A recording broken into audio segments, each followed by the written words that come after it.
we're finally back. It's been like 3-4 weeks, and we are so sorry, but St. Paul's Podcast has not died. It's no longer in the bulletin because it was in the bulletin for like 3 months. Somebody asked me about that. Doesn't mean that the program is off. It just means that we have been crazy busy the last few weeks, but we are so happy to be back here with you today. I mean, there's been a lot of things going on in the parish. We had Easter.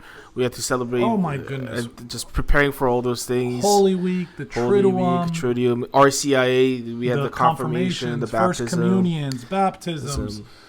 Stewardship weekend. And on top of that, all the stuff happening with the school, getting the building, making sure all the codes, everything is done and up to date. And Right, so we're back. Yeah, we never left. we just took a little break. It's been over a month. I think so. Yeah, I think Holy Week was it's been since Holy. I know we didn't do one on Holy Week. No. And then I don't think we've done one since Easter. Yeah. So it's been over a month that we have done this podcast. So apologies for the delay, but we're back. It's just the thing that's hardest is the scheduling. Right. We're always on the go. I'm always on the go. You're always moving. And it's just like there's a lot happening. But it's good. It's good. It's an active parish. Yeah. It's a live parish. Oh, my gosh, it's alive. Yeah. I mean, we had, 13 baptisms at the Easter Vigil. Yep. We had I forget how many adults were confirmed at the adult confirmation. I think 9. But then there's more to come because some of them are being confirmed with the bishop. And then we had first communions last weekend. 95 kids. Well, no, I think it was 65 total. Mm-hmm. It's close to, it's about 90 total when you include the adults that are doing first communion. Right. So it's just like, the parish, we've had a good year so far. A very fruitful, productive year. Right. And, I mean, First Communion went really well. It was smooth. Amazing. It was really just great to see just on the 4 o'clock Mass, because we did on the 4 o'clock Mass. Yeah. The first one. And just to see the 4 o'clock members, just regular goers, come and celebrate and join. The best part about First Communions was that right before the prayer after communion, so towards the end of the Mass, I checked my watch. And both Masses, it was 45 minutes. Right. Before the final prayer and everything. The whole thing took about 50 minutes. But to think that each Mass had about 30 First Communicants. So you had 30 children, all their families, First Communion, and all of that under an hour. Yeah. And it just went very smoothly. Yeah, I think when people see in the bulletin that we have something going on during the Mass, they don't come to that Mass, and it's like they don't realize that no, we keep it moving. Like we're respectful. Yeah. I mean, we try. We know it's probably gonna be a little bit longer, but we tried to be respectful. Yeah, and we didn't cut corners either. It's not like we cheated the liturgy. No, we said all the things we need to say, all the things were there. The kids probably received properly. Homily was good, right? Yeah. And so. I had a providential moment during my homily. It was totally unplanned. And I'm reflecting on it. And it was, I was asking the children, what is First Communion? They're answering, why does Jesus give us his flesh and his blood? And, because he wants to be near us. He loves us. He wants to be close to us. He wants to be part of us. And I looked at the people and said, you see, the children get it, but we don't. Yeah. And then I went into, that's why Jesus wanted to bless the children and told them to come to him, because to them belongs the kingdom of God. Like, they get it. They understand. It's so simple. God with us. Right. Emmanuel. Like, it's so scriptural. But then we have Catholics who are like, I pray in my room, but I don't go to church. I don't believe in religion. I don't believe in structure. It's like, no. This is what Jesus gave us. Yeah. This is what he wants. And, yeah. And, I mean, I love First Communion in general. Just to see. Yeah. The kids receive first time and their reactions time to time, Yeah, a little Catholic, did you know? I mean, they're dressed up as for a wedding. Yeah. Because it is a wedding. Right. It's the marriage between God and humanity. Yeah, and one of the girls actually came up to me and say, like, are you also getting married?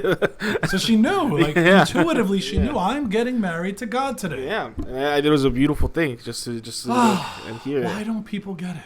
I mean, that we're married to God. It's simplicity, right? We like complex things. We want to be kind of go deep. We want to, I don't know, but it's simple. It's simple, so simple as and the kids are the children are simple, and so they understand it. Another thing that's so simple is because something else that happened big in our hiatus from the podcast was we have a new Pope.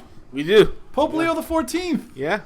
I'm excited. Woo! Yeah, everything I'm reading about him is just like what a providential Holy Spirit election. Yeah, and he's not who people expected. No, and I'm excited. I mean, Yeah. at first, I remember when Pope Francis got elected, and I was that was first year in the seminary, and so I was deeply moved because just seeing a new this is how it happens in the church. Yeah. And with this one, I was just like, like another pope, But more and more, he's kind of going into the role of the pope. I'm very excited for him.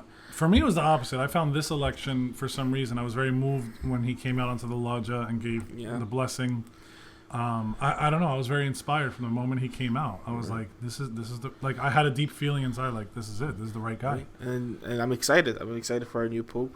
I heard somebody put a bet. They had betting odds on who the new pope would be. Like people were betting on it. I mean, I can see that. It's especially at least in America, you can bet on anything. I heard a story of somebody who won $65,000 because the odds against Prevost were very low, and he put, for whatever reason, $1,000 on Prevost and won $60-some thousand. I'm surprised that you were willing to bet $1,000 in a Pope draft.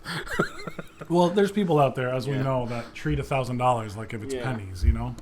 I mean, if I was a millionaire, I'd probably put $1,000 on Somebody, random name, some random dude. Yeah, and just say, hey, who knows? Maybe we'll have an American Pope. Yeah. But I just think it's so cool. And again, going back to what Jesus gave us, he told Peter, "You are the rock. You are Petros. You are rock, and on this rock I will build my church." And there's a clear 267 person apostolic succession from the election of Peter to the election of Pope Leo the 14th. Yeah. I mean, it's not something we made up. It's not something the church invented. To be a Christian means to follow Christ. To follow Christ means to follow Christ's words. And Christ's words were to elect a leader to lead his church, to be the rock of his church. Right. And I think it was that's one of the always a beautiful moment when you see all the flags gathering around in St. Peter's Square, and this is he's not just a random bishop, but he is the bishop of the Catholic Church. Yeah. He is the head of the Catholic Church, and there's that unity that you really see. Absolutely. And I think that's amazing. That's what it means to be Catholic. Catholic is a Greek word, universal. It's the universal church, and that's what we're part of. Yeah. And you see that clearly with the election of the Pope. Yeah. So I'm super cool. He talks about AI. Well, yeah. So I've seen a few things about why he chose Leo the 14th. So Leo the 13th was Pope in the late 19th century during the Industrial Revolution. So he became kind of the father of Catholic social doctrine. Yep. Talking about the dignity of workers and the dignity of society.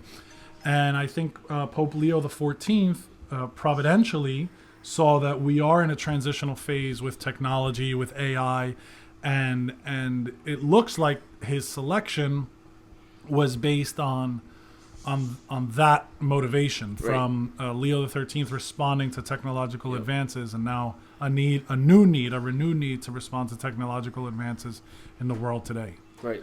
Not that technology is bad, but it has to be moderated and withheld and discerned within human dignity. Yep. But what's cool is the first Pope Leo is known as Pope Leo the Great. And I know I don't know off the top of my head, I don't know too much about. I mean, I do, but not a lot. But I do remember the famous story of holding back the invaders of Attila the Hun. That he went and held them back from invading Rome. So he was kind of a peacemaker in a warring world. And so I think that I don't know if Pope Leo XIV has spoken about that, but I think there's a providential aspect to that as well. I know Pope Leo XIV on his first Sunday message talked about the wars in Ukraine, the Gaza Strip, and India and Pakistan. And so, there's tensions in the world for sure, and I think we need a peacemaker pope who can enter into dialogue. I mean, we're all human. My gosh, common humanity. Let's find a way to have peace, man. It's not that hard. Or it shouldn't be that hard. It should be simple, right? Yeah, it's like our children who receive First Communion. Yeah.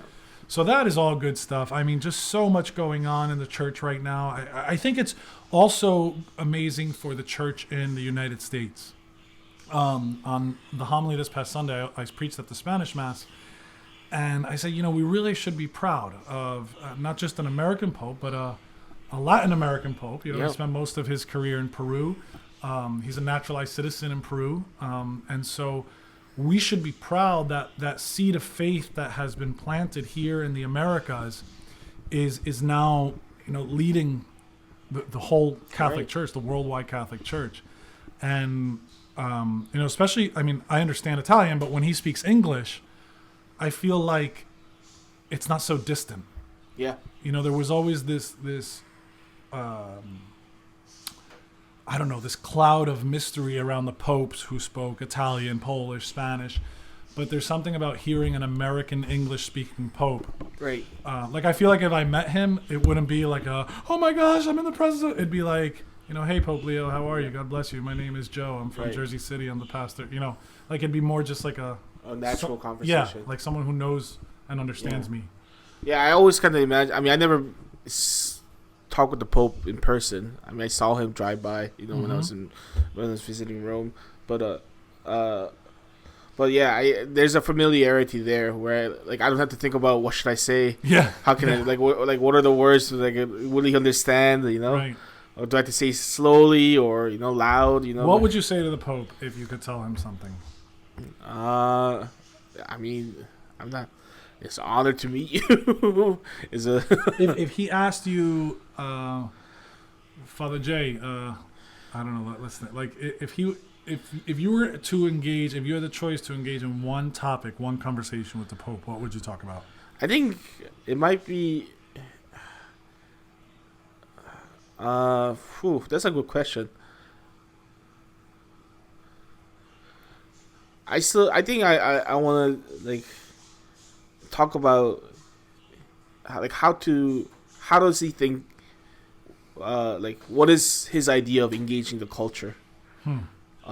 Because I think as we try to evangelize as best as we can, and the one thing that always comes up is we have to build a culture of something, right? Culture of prayer, culture of vocation, culture of discernment, and is that there is always a cultural battle between the church and the world, and we're trying to win people over and trying to allow them to live even though they're living in the world, living in a different culture, a culture that is according to Christ, and that seems to be such a huge idea, a real big picture where if you don't really have that really concrete, then even the little things that you kind of do wouldn't really make that much of a difference. And we're trying to create a culture as best as we can here as well, and I think we're doing pretty well, trying to provide the people with best opportunities and all these things.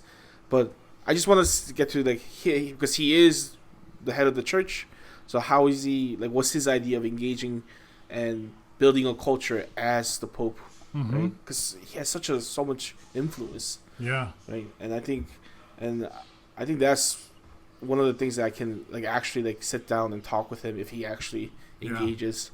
Because with other Pope I would be worried about all different aspects. It's funny because my gut instinct would be to almost spiritualize the conversation. I don't know if I would have as in depth of an intellectual approach, vision type of conversation. I feel like my conversation would probably be more I'm the pastor at Jersey City. Can you please pray for me? Please pray for our people. For those that are sick. Just thinking about it, I'm moved. I think, there's a powerful intercession that comes from the Pope. Right. And if I knew that my name or my parish was in the Pope's prayers, it would. I will also ask if he's a Cubs fan. I heard he is a Cubs fan. Nice. Oh no! I'm sorry. I take that back.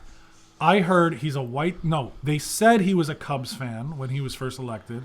But then his brother was interviewed and said whoever said that didn't have their information. He's a White Sox fan. Oh. So I think his brother in the interview told us that he's a White Sox fan. Yeah. That's pretty cool. Yeah, I had a workout with the White Sox when I was in college. Oh, really? Yeah, I got invited by their regional scout I was a Division III player, so I was kind of an unknown.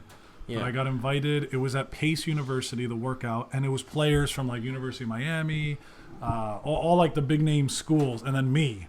You know, there was a few people from Seton Hall University.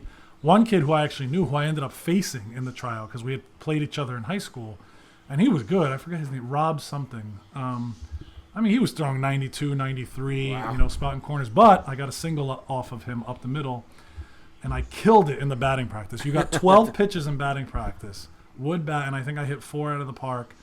And the regional scout came to speak to me afterwards, and he's like, "Hey, you really did a good job in this workout." But that regional scout ended up taking a job with Major League Baseball and left the White Sox. And so, again, because I was a no-name kind of D3 player, my name kind of slipped through the cracks, and it didn't move forward. But that's my one claim to fame is the... Although, no, I had other workouts, too. I had workouts with the Twins, with the Royals. But the White Sox one was the one where I killed it, man. It was just a good day. I'll never forget that day. I think I still have the shirt from that workout. You got a White Sox shirt with a number. And, Oh, really? yeah, it was pretty cool. I like anyway, I like the Cubs. Before the Mets, I like the Cubs. yeah.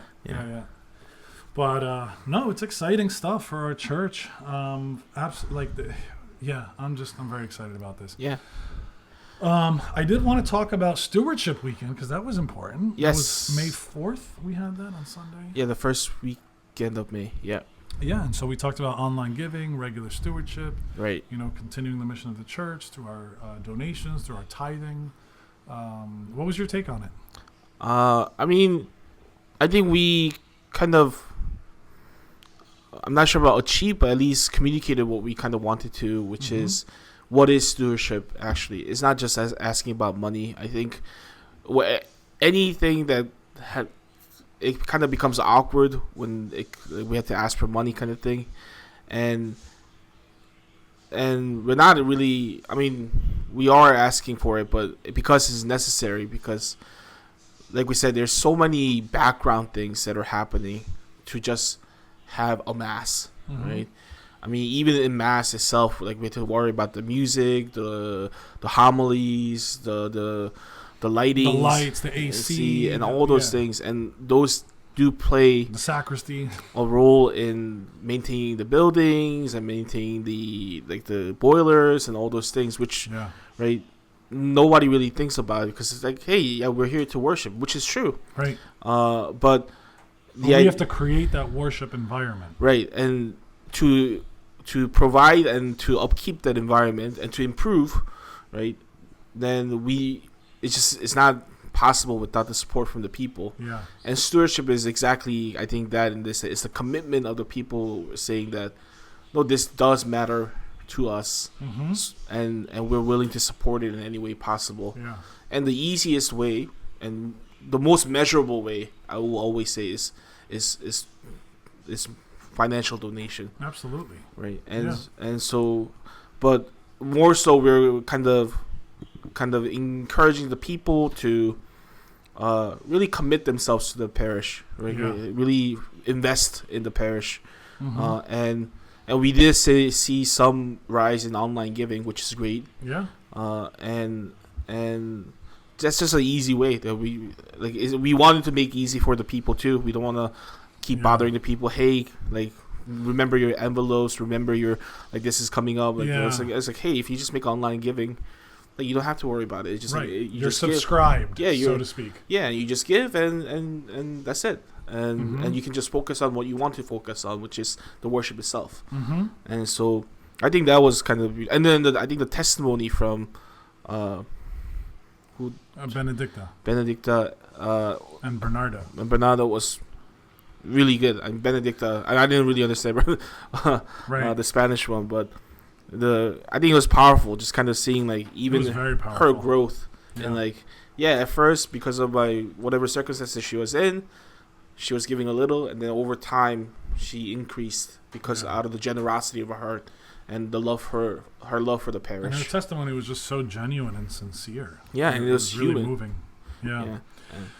It's here, you know, in the United States with the strict separation of church and state, people don't realize, like,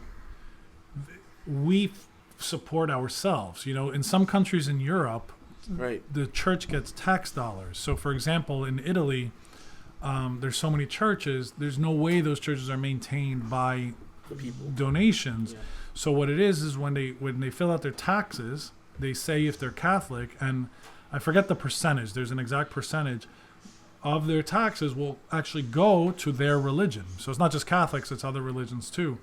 But so the churches don't focus as much on stewardship because there's not as much of a need because it's sustained by the state as a sort of cultural heritage that the state provides. But here in the U.S., I mean, the state doesn't provide us anything. Right. I mean, the state provides certain services for the school.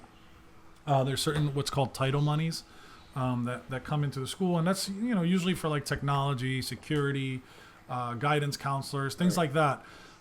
But even nursing, I think, but it's not full time. It's just like part. But anyway, but for the church, we get $0 from the state. I think the closest was when we got some COVID funding, for our employees. But really, it's the church is maintained by its property, its assets, its rentals, its leases, and people's donations. So it's all on us. Right. If we want to worship, this is our prerogative to maintain it, to maintain this building, to maintain this mission. So yeah, I think stewardship it's also an important aspect of spirituality. And I heard, and I want to do it here. I went to a family barbecue when I was in Scotch Plains, and there was one family that was telling me that in their previous parish, they had a speaker come in to speak about stewardship. But it wasn't just stewardship in the way we approach it, like, hey guys, this is our church, this is what we need to do. It also wasn't the prosperity gospel, where the speaker was telling them, if you give, you're going to get blessings returned to you. Right. The way he approached it was stewardship as a way of financial stability. So in other words, like, he trained people on how to make God your priority, not just in your heart and in your soul, but in your actions. Yes. And so when God is a priority in your finances, it forces you to evaluate where you're spending money, how you're spending money, what your income is. And he gave a witness and a presentation basically on how people got out of debt, on how people who were in danger of bankruptcy were able to restabilize themselves, assess their income, assess their expenses, all because it was motivated by the love of God. Yeah. To say, okay, God is first, and so I'm going to put God first. Now, if I make that concrete decision, everything else in my life, has to fall into place, and it forces you to maybe take that evaluative step towards your finances that you wouldn't normally take. Right. And I think because yesterday I had the pastoral school, and the topic was on fundraising and stewardship, and I think that really changed my view on what stewardship is and fundraising. Because if we just focus on money, then it's just forget it. We're just doing transaction. You can't love God and money. Yeah, and we're just doing, hey, give us money and we'll give you services, and that's a contract, and we're not in a contractual relationship with God. We're in a covenantal relationship, and so to see it as a covenant is not really about let's get away from like, hey, how much are you giving kind of aspect, but there is a spirituality and theology behind stewardship. Right? We use the rich young man as an example where right, like Jesus is kind of leading this young man into a stewardship. It's like, what are you actually doing with your wealth? And it has to do with the utmost important thing, which is how do you inherit eternal life? Yeah. And so the rich young man comes like, hey, what do I need to do to inherit eternal life? And he says, well, give all your belongings to the poor, right? To the people in need. Like, how are you using the wealth that you have been given from God for the sake of others? Yeah. And right, and we know the story. He walks away sadly, but like, who knows what happens afterwards, right? Right. But there is that idea of that this God is merciful and he gives everything, and if we love God, then we will love our neighbor, and in just not just in our heart, but how do we actually actualize that? that the love of our neighbor. And it's like, again, the most measurable way is finances, but Yeah. but there's other ways to do so, obviously. But I mean, it's just true. Like, you know, there's that God scripture. You know, he who gives up house, mother, father Right. for the sake of the kingdom will be repaid 100-fold. yeah, it's the same verse. And just as a personal testimony, I mean, how true is that? Yeah. You know, I mean, looking at my own life, I mean, I was accepted into all the law schools I applied to. I was recruited by multiple baseball teams. I was already working as a professional baseball instructor. I totally could have taken that. I mean, I could have ran that institution that I was working at, like as a manager or as a part owner. But when the Lord called and I said yes, like I gave all of that up, you know? And now it's like, yes, it's not my house, but I probably live in the most expensive house in Jersey City, right? This rectory is probably worth, I don't know, $5 million, Yeah, you know? And it's like, several suites. yes, there's several suites, and I've got a car, I've got, you know, community, I've got food on the table. Like, you know, I'm not living necessarily luxuriously, but I'm living comfortably. Right. And it's just, I feel like that is, and I recognize, full disclosure, I fully recognize that everything that I have is given to me. That's the beauty of literally giving up everything to go and follow him. Like, because you recognize, like, I didn't build this rectory. I didn't build this church. You know, all I do is try to serve the Lord, and then all this stuff comes back, and the Lord gives me everything I need. Friends, family, food, housing. And it's just like, I am so grateful every single day for how the Lord has repaid my offer. And I wish I could do more. You know me. Yeah. I'm always talking about, my gosh, I wish I could get rid of everything, technology, and, you know, live like a Franciscan. You know, I grow a beard, I wear sandals. Like, I want to live a more radical poverty, but I also recognize, like, most of the stuff I have is out of need. Like, I need a smartphone. You know, I hate to say it. I tried living with a flip phone for a month, and it was fun. It was nice for me because it was comfortable not having to respond to texts and this and that. Yeah. But sooner or later, I realized, oh, wait, I need my calendar. I need to be part of this WhatsApp group. I need to respond to this email. You know, I need a computer. like there are certain things that I have that are need. I even need to recreate. You know, we've talked about skiing before. I own my own skis. Like, I need that to find rest and recreation to come back and serve. So that's the constant discernment is, am I living with the things that I need, or am I just living out of vanity and greed? Right. And I think that even though I'm a priest, like, I think that discernment can be for everyone. Yeah. And I think when we live with a purpose of service, we're happier. Oh, definitely. Plain and simple. Yeah. When we live with a purpose of service, whether it be serving our children, serving the people at our workplace, serving our family, serving our parishioners, we're always happier. Mm-hmm. You know, I had another, sorry, I became very personal in this podcast, but I had a similar situation when we went on the pilgrimage with the community last year. I felt so at ease being with a bunch of parishioners, wearing my clerics, saying mass every day. Because trust me, like, yes, I've taken vacations with friends where, okay, it's not like illustrious vacations, but it is, it can be, or it can feel self-serving. Yeah. Right? Whereas something like the pilgrimage was very restful, rejuvenating, exciting. But the fact that I did that quote-unquote vacation pilgrimage with a service purpose, it was so much more, like, edifying. Yeah. It's like when a father goes on vacation with their children, right? Yeah. Like, you're not off, quote unquote. You never disappear from your vocation as a father. You're on that vacation to serve your children, your wife, your family.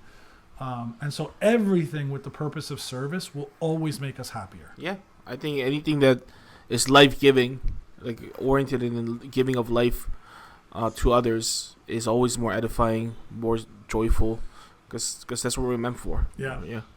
And that's 30 minutes. Oh, we're at 30 minutes already. Are we going to do a gospel reflection or no? We can. I mean, it's very short. Okay, let's pull it up here. So this is the gospel for the 5th Sunday of Easter. Wow, that went fast. I guess there was a lot to catch up on. Yeah. The gospel according to John for the 5th Sunday of Easter. When Judas had left them, Jesus said, "Now is the Son of Man glorified, and God is glorified in him. If God is glorified in him, God will also glorify him in himself, and God will glorify him at once. My children, I will be with you only a little while longer. I give you a new commandment. Love one another as I have loved you. So you also should love one another. This is how all will know that you are my disciples, if you have love for one another." I think, I think it ties in with what we are just speaking of. I mean, we see this word glorified mentioned a lot, and what does it mean for God to be glorified? And I think it's Irenaeus, right? Saint Irenaeus, who says the glory of God is man fully alive. Right? Yeah. And when we're fully alive, that's when then the glory of God is really shown. But we have to think, like, when is Jesus fully alive? It's actually when he's dying on the cross. When he breathes his final breath on the cross, that's when he's fully alive. And we recall to him saying, right, whoever loses his life, right, will gain it. Whoever seeks life will lose it. And at that moment when Jesus is giving away his life fully, and when he's serving all the world, everyone in this world for eternity, and truly giving his life away at that moment, that's when he is fully alive, and that's when God is glorified. The Father is glorified the most. And I think it goes back to, what does it mean for us to glorify God? What it means for God to be glorified is when we are fully alive, which is when we're living the life of service, when we're giving our life away for the sake of others. And I think, yeah, that's what it means to glorify God. That's what it means to give praise and worship to the Lord. Sir, this is a duck.